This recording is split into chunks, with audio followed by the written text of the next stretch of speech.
नमस्कार दर्शक बंधु माने आपण मानकु आमर चैनल को स्वागत। आज आमे आनिछु एक छोट एवं शिक्षादायक कहानी लोभर परिणाम। एही कहानी रे आपण जानि परिबे किपरि अधिक लोभ मनुष्य किंबा पशुंकु निजर थिबा जिनिसकु मध्ये हरई देई थाए। तेबे चलंतु आरंभ करिबा आजिर ए सुंदर कहानी। गोटिए कुकुरटिए थिला। से ता पाटी रे मांस लगा हाड़ धरी थिला। से खुशी खुशी गाँ रास्ता रे चलुथिला। लांज हले हले गीत गाउथिला। किछि समय परे से एक झरणा पाखकु पहुंचिला। झरणा उपरे लोके एक काठर पल्ल पकाइथिले।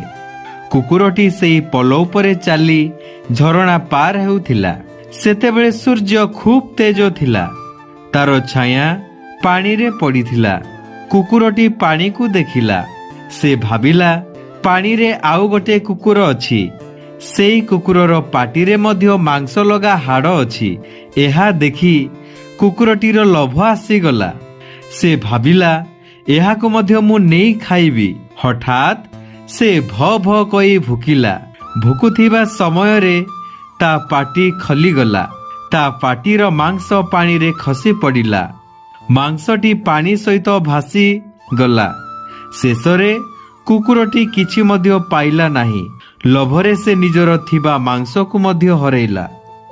बंधु माने आमे ए कहानी रो एहा शिक्षा ग्रहण कलु जे अधिक लोभ केबे भलो नुहे। लोभरे पड़िले आमे निजर थिबा जिनिस को मध्य हरई देबाकू पड़े। तेणु भगवान आमको जेतिकी धन देइछंती आमे सेतिकी रे खुशी हेबा दरकार। धन्यवाद।